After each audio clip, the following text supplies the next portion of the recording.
Ladies and gentlemen, here and on the webcam, it's the very first presentation that the Aberdeen Maritime Joint Branch of Aberdeen has been able to put out its members since COVID. So I'm very, very pleased that you've all taken time out of your own schedules to come here and be part of that today.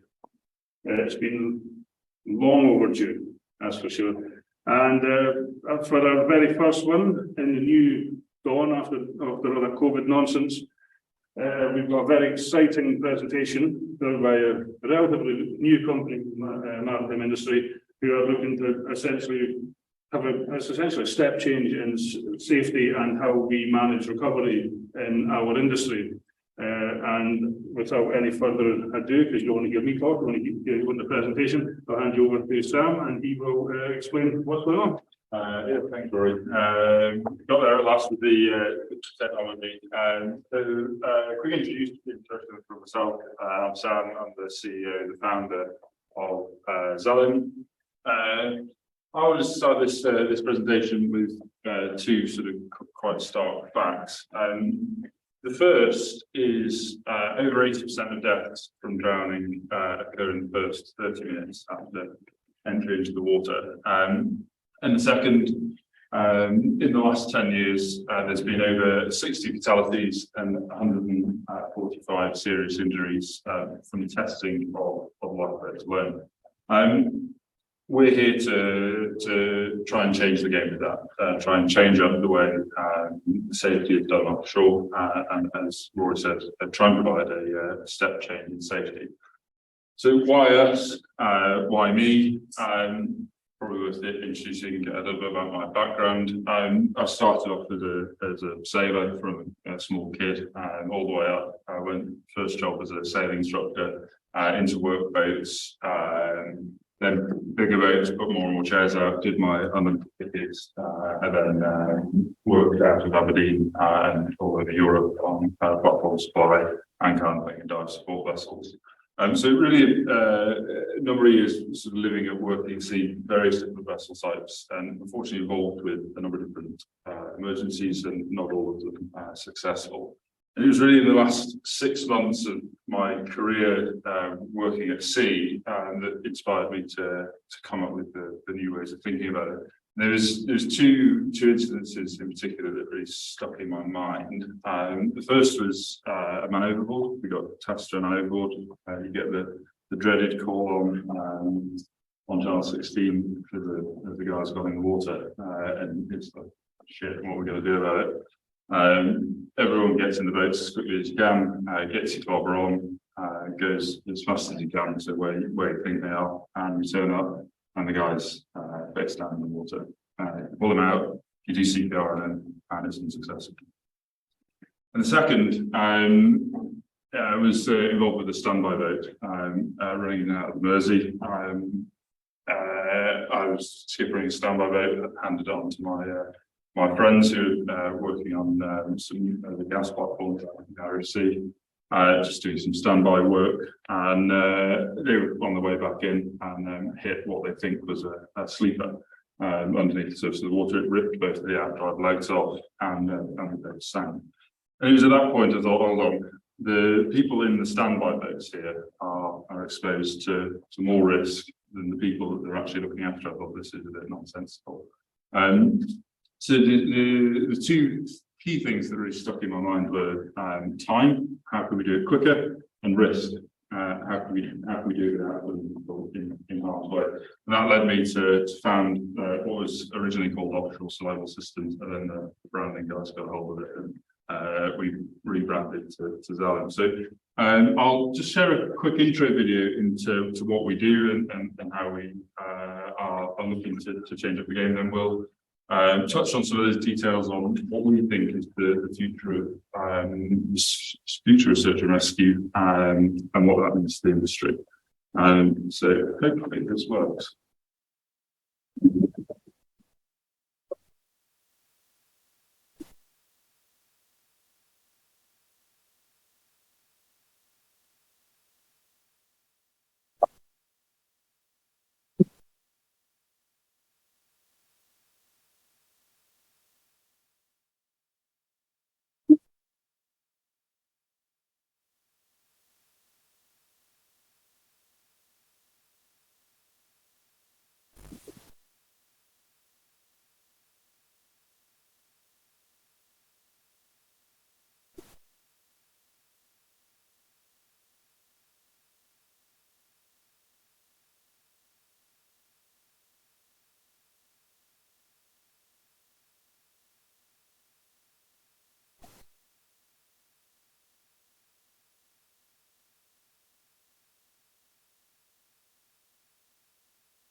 online to catch up, and now they've got up.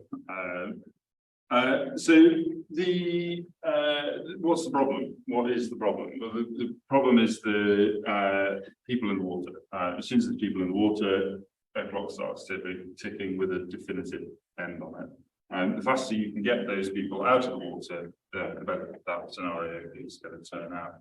I think one of the things I can only assume in the room that mariners or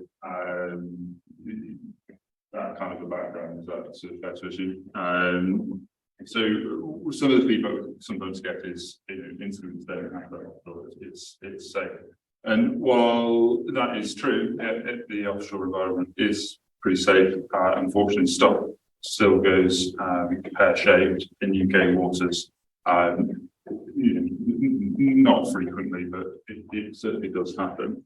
And what can happen will happen. So what are we as the operators, what are we doing about that to be prepared for those scenarios as and when they happen? There's a couple of instances, one in the US, one last month with a man overboard where the guy was in the water for over 2 hours, good weather, daytime, and it still took him 2 hours to find him and get him out of the water. And fortunately, it was okay. Bad weather at night time, that's a different story. Other incidents, there's some statistics pulled from the G+. These things do happen. They do happen more often, perhaps in the main. Of course, there's the professional side of the house. So your conventional operators, but then there's third parties, and it's sort of a 50-50 split as to who's looking after who. From an offshore energy perspective, 50% of the incidents occur with their own staff, and 50% are with third party. What is the challenge of rescue at sea? It's inherently dangerous. It's inherently dangerous to launch and recover these vessels and of course rescue people. I want you to picture this. It's 3 o'clock in the morning, and you're on a cable laying ship in the South China Sea. It's Sea State 5, and you've just had the man overboard Iran just gone. What are you going to do?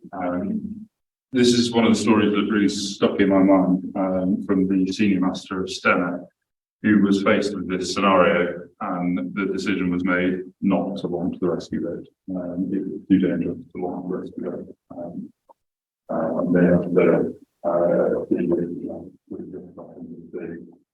This is what we're trying to tackle. We're trying to take that decision away from the master's hands.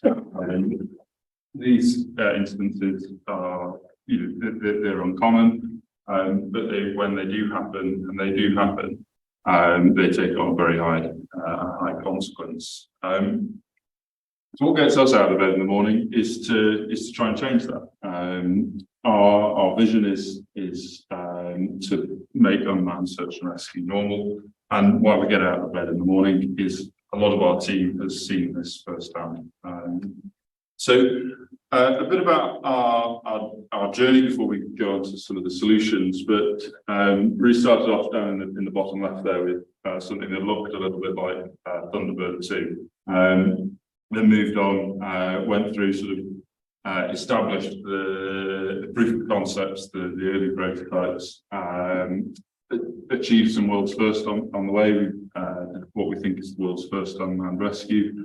And then started tank testing and really bringing the products to life. And it's where we are today, which is first class vessel is now in build. There'll be press releases in the next couple of weeks, which is really exciting. So Andy and I have been on quite a journey to get it to this point. So the solutions. Fundamentals of search and rescue. If you can't find someone, you can't recover them. If you can't recover them, you can't protect them. And how do you do all of that in an unmanned guise? How do you integrate existing technology? And how do we package that up? So find, recover, and protect. So we from a find perspective, we've taken on a team of software developers and data scientists, all of which confused the hell out of me. And that provides a box around 30 people in the water, but I'll touch on that in a little while. The recovery element, that's actually a picture of me getting recovered by the conveyor. The key sort of challenge when we first started was how on earth do you get people out of the water without people being there? And then once you've got them out of the water, what on earth do you do with them then? So we took on sort of UK experts, a guy called Paul Savage, and survival psychologists, cold water immersion specialists, and really got a team of UK and European experts around the table, and we said, right, how do we make a casualty handling platform first? And then we got in the naval architects, and then we wrapped a bait around that. So find, recover. The SAR box, so the defined element of it, it's an AI-enabled model. It's enormously complex. I won't go into detail, but basically it draws boxes around people in the water. So you can find them, it finds them very accurately, and then it tracks them, and then it intelligently tracks them. So when you lose sight of them, where are they going to be? Where are they looking to find that person? If you've got multiple people in the water, how many people have you got in the water? Why do we need this? Well, the human eye is limited. Anybody that's been unfortunate enough to have done a search, I certainly have, and I know the sinking feeling of we've lost them, where have they gone? So there's a number of limitations with the human eye. The first, of course, is fatigue when you're actually looking for people, especially if you're doing an extended search. It's really hard work. It's really tiring. Obviously, with computers, they don't get tired. That's that kind of box ticks. The second point is a slightly interesting one. It's an effect called parallax scrolling, where the human eye can't focus on the foreground, the midground, and the distance all at once. You sort of flip between the two. Your eyes almost flip between the two. So having a solution which works on cameras, it can focus on all of them at the same time, process that through the AI models, and then draw the boxes around people in the water. And then, of course, you've got mist, fog, spray, waves, all make it more difficult. And then finally, darkness. It's really difficult for the human eye to find people in the darkness. So I'll just show you a couple of videos as to how this works. So this is the Henrico team. This is our model that's running on the actual footage from the helicopter. And within 3 seconds, so 1, 2, 3, the system picks up the person in the water. This is approximately sea state 8, and it tracks them. It tracks them in the water. And it's a vastly complex way of getting to drawing boxes around people in the water. How does that work? This might play I wasn't responsible for the sound, but this is our team all down in Edinburgh, trying out all of our solutions at night.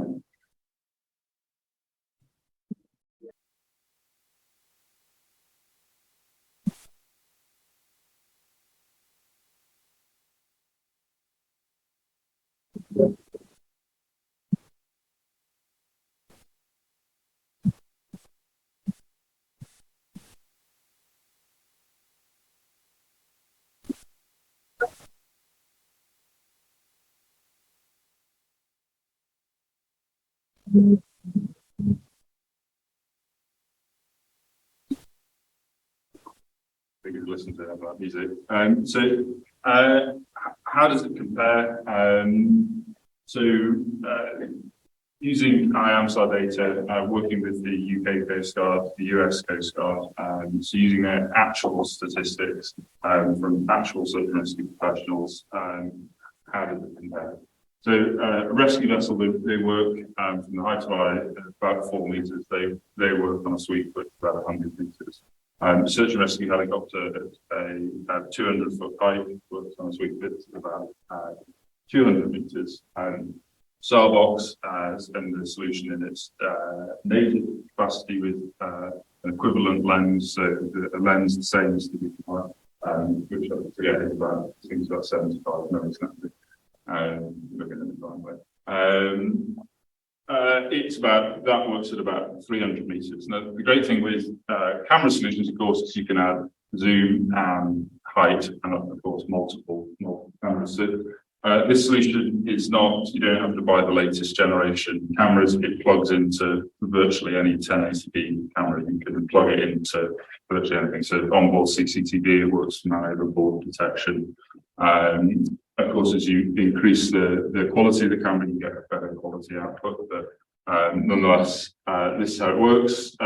This is all in a fixed solution. The good thing about this is it can also be fitted to drones. So if you have that eventuality, you can throw a drone up, you've got instant height, and you can do it with search tracking straight away. So the next video I'll show you is a culmination of the work we've done with the FCA and the US Coast Guard and the offshore wind industry, where we were demonstrating the recovery solution as a sort of a retrofit, and also the Starbox on drones and on the vessel. So I'll just show you this video as well.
Was down on Race Bank. It was really, it was an integrated offshore emergency response exercise that we were taking part in. And this was showcasing the capability of technology. We're not there yet. It's not all fully commercialized. We're on the journey to doing it, and we're working with industry. So we get that. So how does the Swift and the Starbox, how does that come together for vessel operators? What does this mean for the vessel operators, and how does this work? So the Guardian is the next generation of fast rescue drive. So this can be used in a manned configuration or an unmanned configuration. So you guys can learn with it. We're not saying that this system's infallible. We can learn with it. The regulators can come on the journey with it. All in code with the SOLAS rules, with the LSA rules. So it gives you the option. It gives you the option of if you have that unfortunate event in the middle of the night, you can deploy the asset. You can deploy the asset. So you do that option, and as time moves along, we're on the journey to sort of normalise this and normalise the this is the standard in those operations. We appreciate that's not going to happen. It's not going to happen overnight. Lots more technical detail with the Guardian that we can share and if anyone's interested. But I'll show you another quick video of the early proof of concept work that we did. Fantastic fun when the investors in the industry and such like said, I bet you can't do it. We could watch this. So this was down by the fourth bridge. We actually got this boat coded to MASS rules, so MASS level 2, marine autonomous surface ships code. And this is the world's first unmanned rescue of somebody out of the water.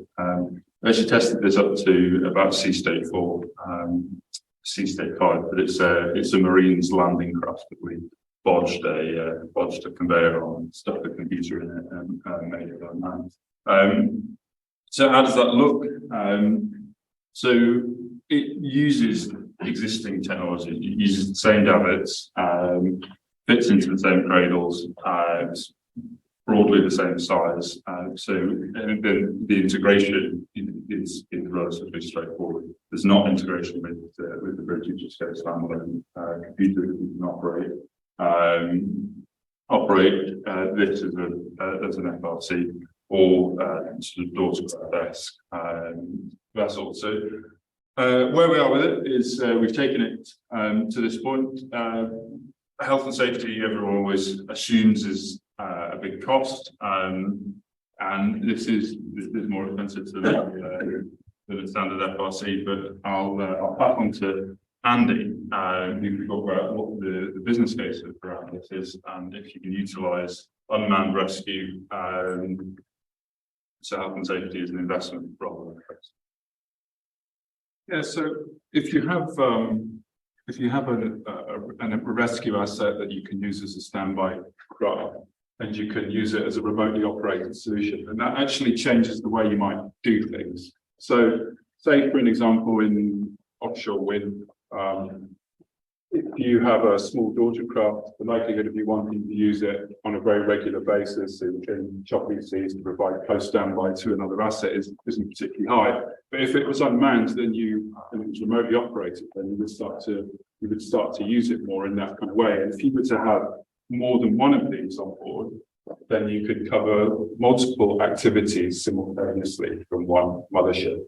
So in this instance, you could be covering turbine technician crew on a turbine that you dropped off. You could cover a helicopter coming in, dropping off a technician at another point of the wind farm, and you're providing that close standby cover for those personnel. But then the mothership is still free to go elsewhere and do what it needs to do. So you're enhancing the capability of the mothership. The other interesting thing about running something unmanned is if you've got people in it and you're launching and it's a choppy sea, you're limited in the speed you can go. So when it's unmanned, we can go 36 knots. So if you think about the area, the geographical area that you can cover for emergency response, that's actually governed by how quickly you can get there. If you can get there a lot faster because there's nobody in the boat, then actually the ring that you draw around the mothership in terms of how much of that emergency cover you're providing gets bigger. That's quite an interesting outcome.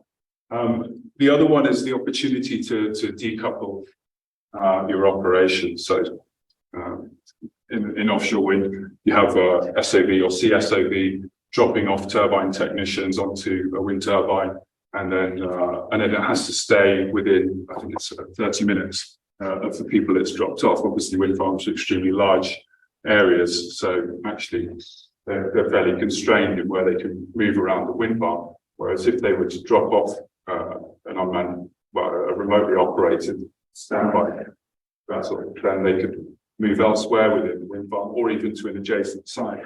And as more of the UK offshore wind real estate gets built out, there's more farms that are next to each other, and so the opportunity for asset sharing increases because you're not constraining that vessel to stay with particularly close to the people that it's dropped off, because you've got that cover.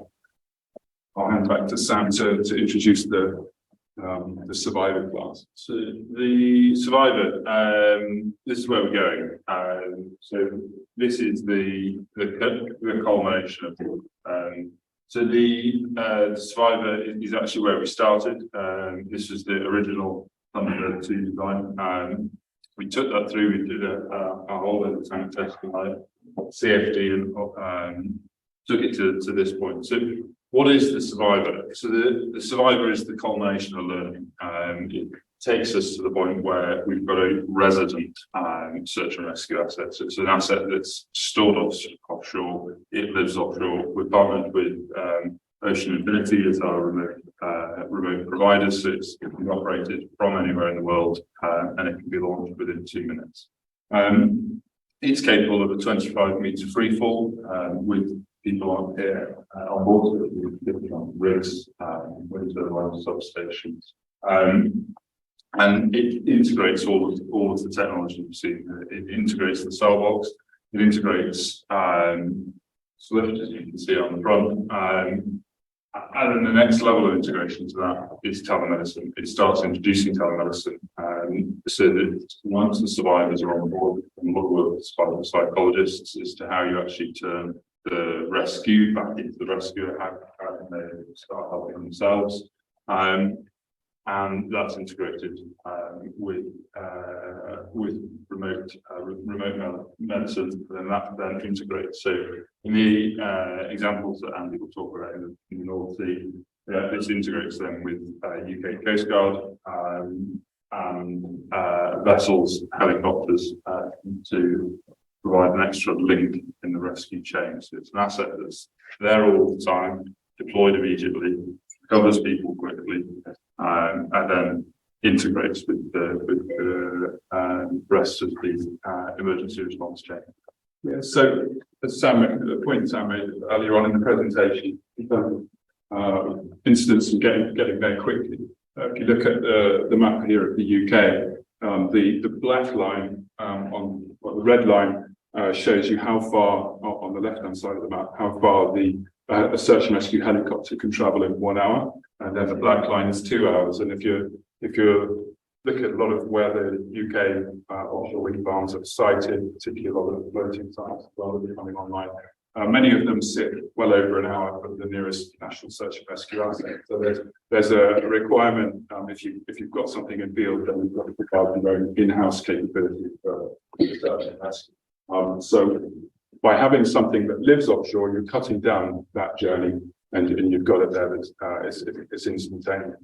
And what does that look like? So you would have survivor class vessels in the cradle, happily sitting there out of the water at a 25-meter height, waiting for that emergency situation, and with somebody ready to operate as and when that is required. And so then you've got that 24/7, 365 days of the year cover.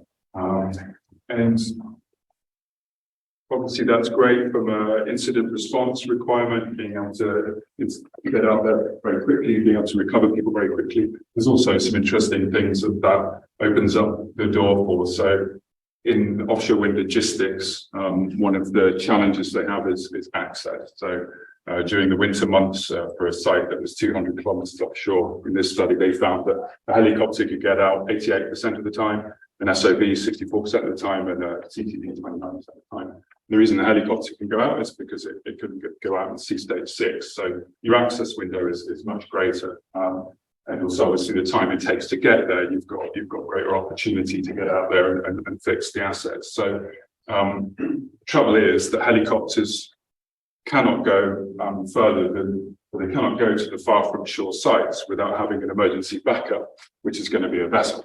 So you have to send the vessel to back up the helicopter, which then means the helicopter is constrained. So you actually cannot achieve this.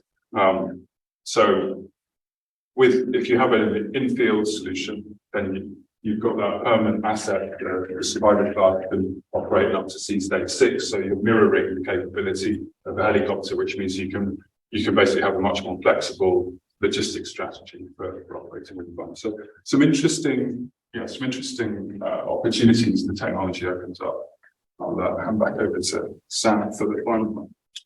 Very good, Andy. So what's the industry doing? What's happening in the industry? I think that everyone will be quite aware of the trends, looking at keeping people onshore as much as possible. It moves to automation and survey, environmental monitoring, etc., etc. And the industry is definitely moving towards unmanned, and we're capitalising on a lot of the work that they've done. That poses some quite interesting questions with regards to the people that have left off. More people take offshore, the people that are left offshore are exposed to more risk by the nature of the fact that there's not people there to respond to that. So I'll just show a quick video to show what the rest of the industry is doing. We've been working quite closely with the IMO on how manned ships and marine autonomous ships, how do they integrate, what are their responsibilities with other ships. I'll just share this video to show what some of the other guys are doing.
This is a very quick film we pulled together for an IMO presentation, but it really does show that yesterday's vision, tomorrow's technology really is happening today. People are doing it, boats are in build, some of these boats have got thousands of operational hours. It is happening, that they are the trends.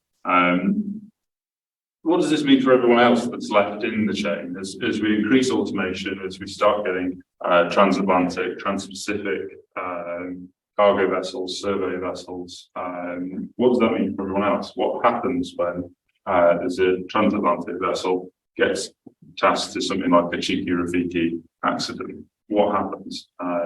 There's still a master on the ship, even though he could be anywhere in the world. There's still a master. There's still the master's responsibilities. So one of the interesting things that we've been working with the IMO on is Article 98 of UNCLOS, which is duty to render assistance. What do these unmanned ships do? This is one of Ocean Infinity's boats, which has just been delivered, 78 meters. They've got other ones coming out, which are 85 meters. Soundskip are doing the same, Maersk are doing the same. All of these big players are pushing towards automation. What happens to most of the things that we've ever picked up or I've ever seen are stuff like rowers and sailing boats? But is it acceptable to just say, well, we'll wait for the next manned vessel? Is that acceptable? So we are working on projects with Ocean Infinity on how unmanned ships can provide assistance with unmanned rescue assets. And how does that look sort of end to end? How does it launch autonomously, recover people autonomously, and recover back to the ship all autonomously? And then what happens to the survivors on board? So lots of interesting work going on, lots of challenges. Obviously, there's a myriad of challenges associated with operating these things and cold roads and stuff. But specifically for this presentation, what do they do? How does that work? So this is some of the stuff that we're working on with various. So what are we doing? Where are we up to? I guess just to conclude the presentation, it's happening. We are bringing these products to market. We've done the offshore testing, we've done the customer demos and product launch products today, going out to the early adopters. If we can sort the manufacturers out later on this year. Guardian, as I said, that is now in the yard. That is being built. It will be delivered Q1. We're targeting end of February, early March. So we'll be doing a launch event that you guys will be welcome to. That'll then go through fairly extensive testing and industry acceptance testing. And then ultimately the product launch, formal product launch, also Q3, Q4 of next year. The Survivor is then coming online after that, and the Starbox bits and pieces are going on as well. All that sort of alongside all of the other bits and pieces. So the certification, investment, of course, we're just closing out an investment round at the moment.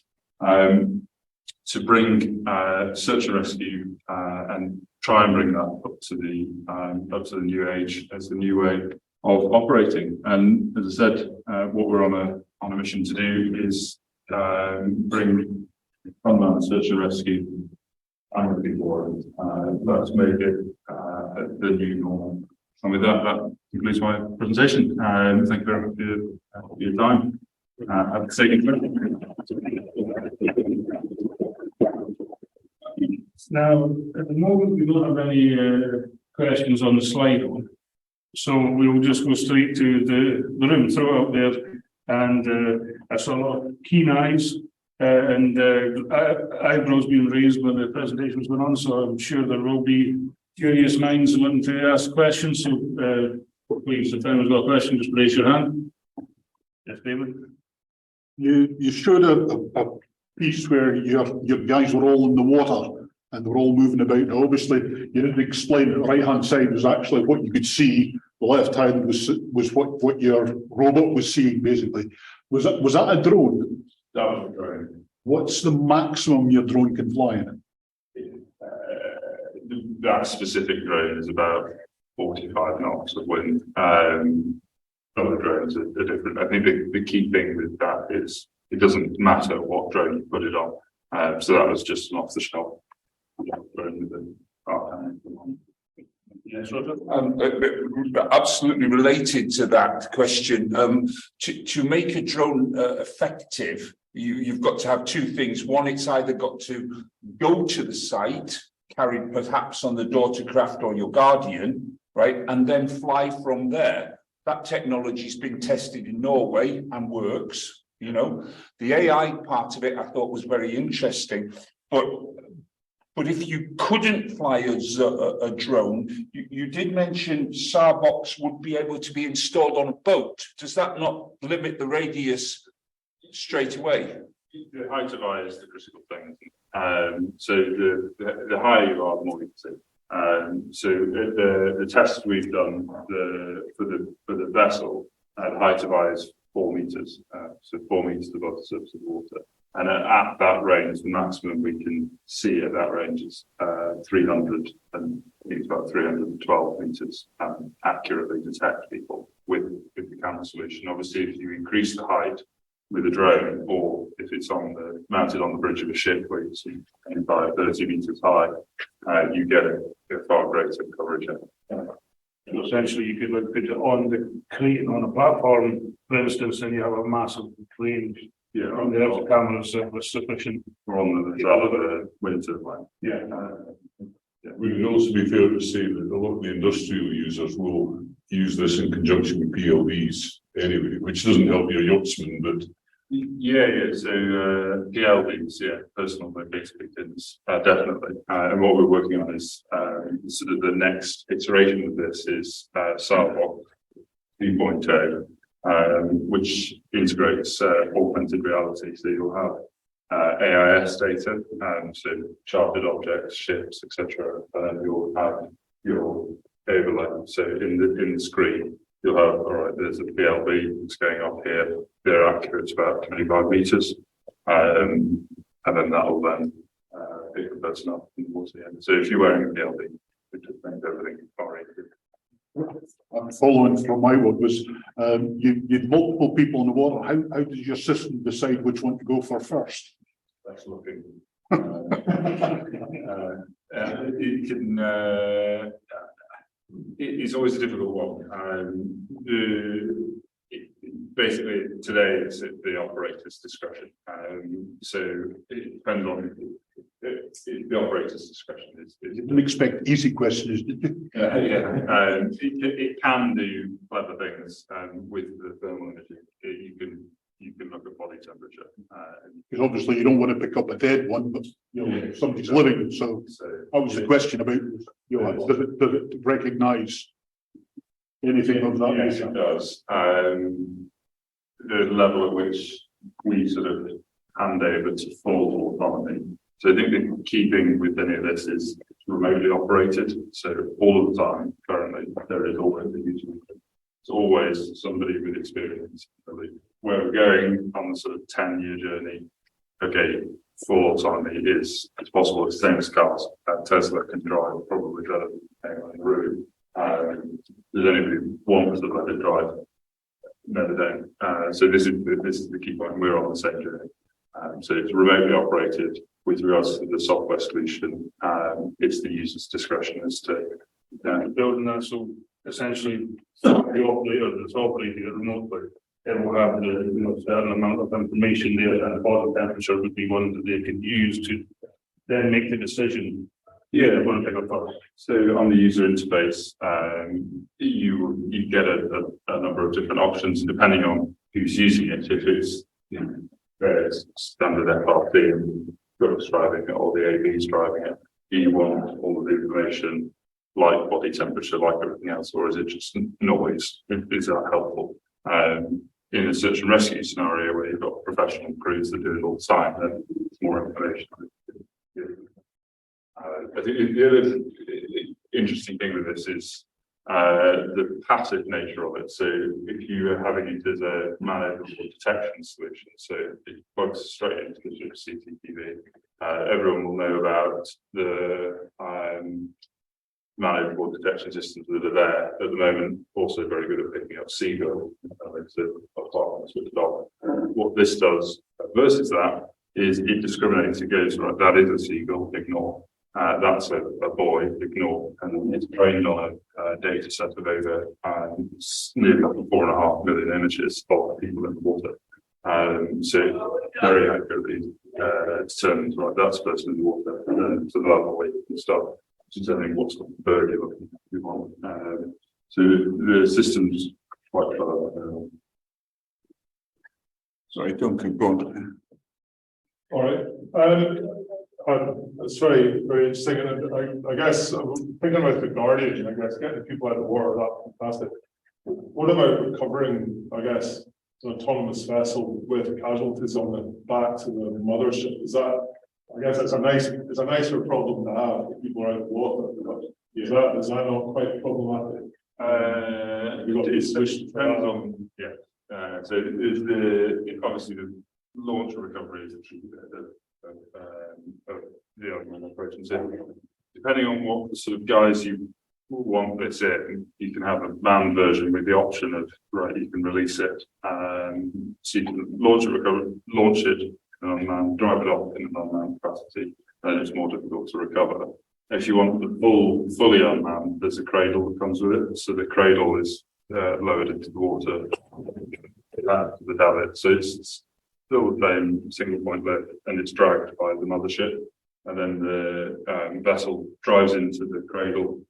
There's a catch that catches the painter, and the vessel is then towed into the cradle, and the whole lot's recovered all in one go. So it's the company we partnered with supply these things to the US military, and lots of different, a few different companies.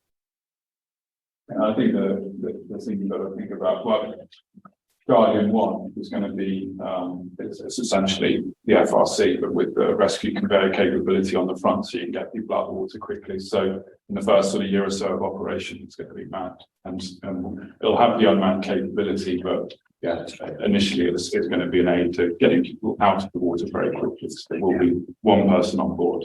So there's that transition, like Sam was saying, that we've got to take people on the journey and get them comfortable with that. And but there's also options where you could do transfer. There's heli hoisting case options from the vessel as well. So if you were to launch in really rough weather and you didn't want to recover in rough weather, you could launch it unmanned, where we operate it, keep up with people, and then you could keep it on station until the Coast Guard vessel comes out, and then you're kind of handing over at that point. But at least they're out of the water, and that's the fundamental thing. Sorry, go on. That's one already. That was just a quick one. You mentioned about them being permanently stationed in the wind farm. So is the idea you'd sort of retrofit the launch system to a substation or move it, or exactly that. So it's very similar to the free-fall lifeboats that you have offshore already. So it's the same principles, same standards, slightly different launch and recovery cradle. So that can also be recovered in up to sea state 6 and back to the cradle. So attached onto sort of oil and gas platforms. We actually got some studies done to attach it onto monopile turbines as well, and then floating offshore. could it be more, or does that cause a problem so you don't have the whole kind of retrofit? It could be more, yeah. If somebody wants to pay for it, they can do whatever they want. Unregulated, that's the problem. It's unregulated. Yeah. My question was, Can I ask that's a good point. So what do you mean by that? Unregulated? because IMO introduced a resolution in 2020 about all casualties must be recovered horizontally. And I noted with some envy that your conveyor belt thing would recover the guy horizontally, and I think that's great. But the video stopped when he got to the top of the conveyor. And once you've got him to the top of the conveyor, out of the water, commendable that he's out of the cold, but he's 5 miles away from the mothership. How are you going to bring him back to the mothership without exacerbating his injuries? And how are you going to get an MCA compliance for that? Because it's what's happened with the ERRV regulations, where the regulators, not looking at anybody in the room, have been very concerned, naturally, about remote rescues. That's deploying a daughter craft 5 miles away or whatever it is. And yet, I see him coming out of the water very quickly, but I don't know what you're going to do with him there, attaching to Duncan's point about getting him back to a place of safety. And that's what I'm concerned that regulation in the wind industry, which you're clearly directed at, is not robust enough, or you're not ahead of it far enough, Yeah, so what happens next? The video is sort of a proof of concept. So in that instance, the casualty comes over the top and flops in a ball onto the deck. With this, we thought through it. We've had the regulators on board through all of it, and it's worth noting that the MCA are actually being the certifying authority for first boats. To answer the question specifically, you come up the conveyor in whichever orientation you come up the conveyor. You become the survivor, you then move on to a secondary conveyor, and then you'll move towards the survival area. So whichever orientation on both vessels of the mezzanine deck. So you have a sort of slightly raised deck, so you face down, and there's water sort of sloshing about, the water flushes out. And then you'll move then further back down the way. On the survivor, you'd have a survival area. So in the survival area, I've not got any images, but there's sort of an interactive screen and telemedicine that would instruct you what to do. With the Guardian, it's a bit more sort of agricultural spec, if you like. You're not designed to be on it for as long. You'd be on it for sort of 20 minutes to half an hour. So you come up, you can move away from the threshold into an enclosed area, and then you'd be driven back to another vessel. It does presume some cooperation from the casualty, which, as your own experience will tell you, is not usually the case. Yeah, quite. The unfortunate fact is, if you've got an unconscious casualty, so a fully unconscious casualty, that's a body. You have less than 1% chance of actually turning that person back into another person. And the key point of this is trying to be there quickly and giving the option. So if you know there's going to be lots of people in the water that's they're going to be injured or whatever, you can still send a crew with this. You can still send a crew. But if you are wanting to do something quickly, you can just hit the button and off it goes. And then it recovers the people quickly, hopefully before they get to the point of unconsciousness. And then the studies we did with the survival psychologist were actually how do you re-engage the prefrontal cortex of your brain, so that when you've been rescued, or it's been rescued, but unfortunately I've never been rescued, but the other way around, you're kind of a bandwidth and you don't know what to do. So how do you re-engage that really quickly? And there's a number of steps that you can do, which are all from the lessons learned in special forces, which we've incorporated to try and help re-engage the casualty. Is it a perfect solution? No, it's not. Would it be better if there's a person there? Almost certainly, there's somebody there that can help you. But are you exposing that person to the risk? That's the question. I guess the upside of all of that is that you could deploy this when you wouldn't normally deploy it. Exactly. Yeah, and you can have it there, stationed there. It integrates as well. So we're not saying this is an end-to-end. We're not saying we're the be-all and end-all. We're saying we're an extra link in that chain. We can get there quickly. We can get people out of the water quickly. Once they're on board, there's full medical supplies to GWOs down the wind industry and telemedicine. There's integration. With sort of Bristow's main providers. So the Bristow's medics have all been involved in designing this so that they can and play with some DRRB providers as well. How do they integrate it? What's the casualty journey from in the water with how do they get to hospital? Because hospital is given. And just on the casualty cooperation, the trials that we're doing are with briefly dummies essentially, and it's got to be able to pick them up whatever state they are in. So they are going to get from the water up the ramp and then into an enclosed area. And they may, if they're unconscious at that point, it's not a great situation to be in, but it's better than when they were in the water. But the actual, getting somebody out of the water, they don't need to be involved in that at all. They can be completely passive in that. And if any of you were at sea work, I was in a survival suit. I was rescued up the conveyor about 30 times, and I even went up just using the back of my head, and I was completely passive, just lying. And I was still taken up the conveyor with no physical assistance. So it's got to work in that scenario, because the worst thing for us is if you go out and you can't pick the body up. So that was the fundamentals: get the body out of water, regardless of whether they're dead or alive. You're still recovering. If I respond to that component of it, I think you're absolutely bang on. I absolutely admire the development in that one component, because what you're up against is the RNLI, most credible rescue service probably in the world, right? If you go to a lifeboat in Aberdeen Harbour, it's got an angle frame and a handy billy to recover a guy vertically out of the water.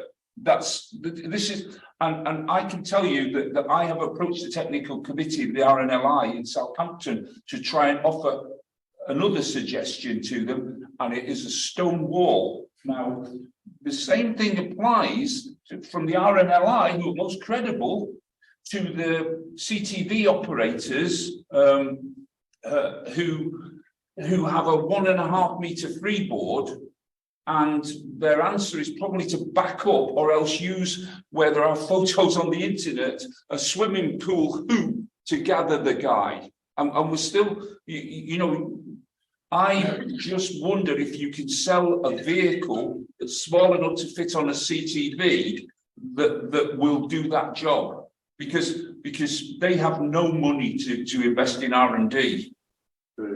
This solution is actually fitted to a CTV. So that's on the CTV. Yeah. We're going out with board force on the CTVs to rescue mines. It's a manned vehicle, frankly. Great device on a manned vehicle. Yeah, exactly. And that guys, it's the same across we've been with Paul. That requires people to assist them off the top. With the unmanned vessels, they're designed for people not to be there when people come over the threshold. With regards to the conveyor belt, it's going to be semi-submerged through the sea, through the water, the splash zone, as it were. So, how robust is that? If you're talking about extending the launch capabilities into, higher sea states, etc. Is there a danger that could actually end up being battered and ripped off from the vessel? What kind of forces can it be? The specific forces, I don't know. No, I can only it's the engineers. So we've done with the test version, we've done over 1,000 rescues of people, myself, and the dummies. We need to get hands on. Yeah, anyone can get hands on it. My film trick. So we've done lots and lots of rescues with that. We've learned a lot with it as well.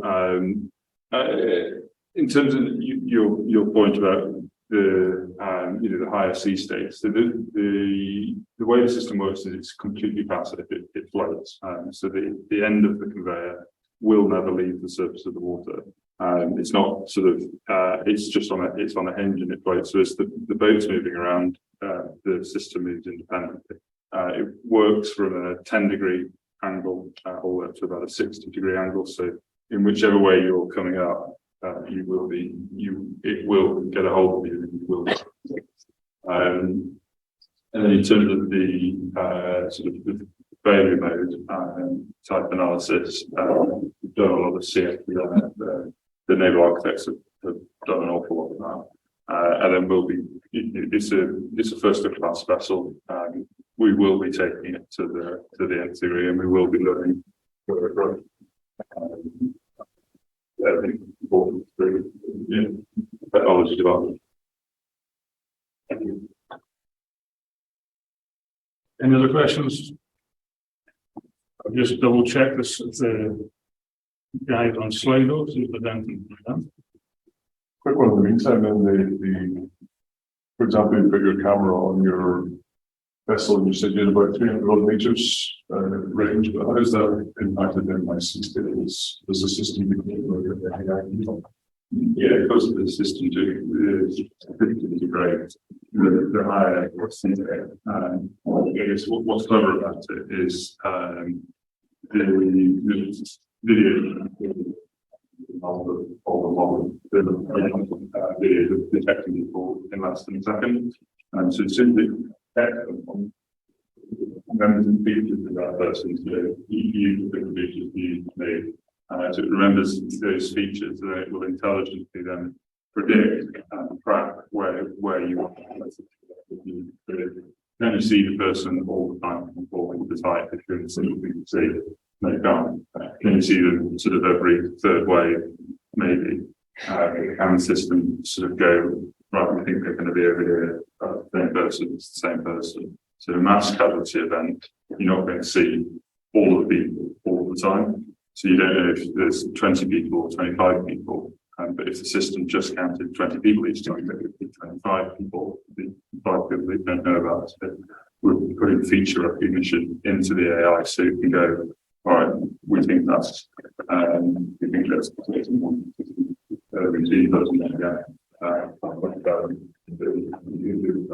situation awareness.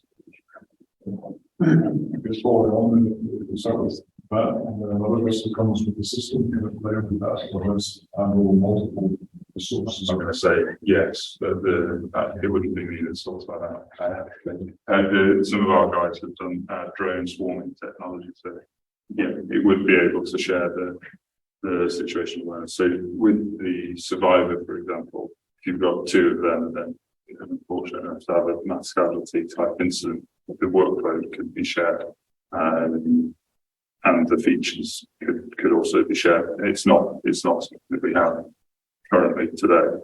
It's something that we'll be doing in the future. Regarding the camera that typically work for the work and fog and nighttime, which I guess all these things that would create problems, but does the performance degrade, or do you need night sight, or do you have infrared, or how Depends on the solution, on the lenses that you have. So there's normal RGB daylight cameras, and there's thermal imaging.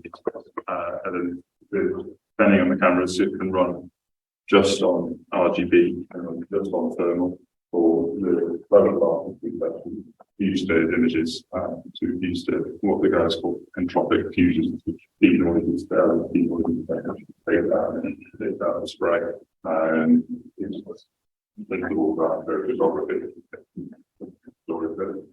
It fuses those images, then you get really good clarity from an AI perspective. From a like looking at the novel, it's quite weird looking, but from an AI, you take something like that, you get really good clarity on the focus object. Because obviously, the person in the water is not moving at the same speed as spray or fog or anything else. It's really good focus.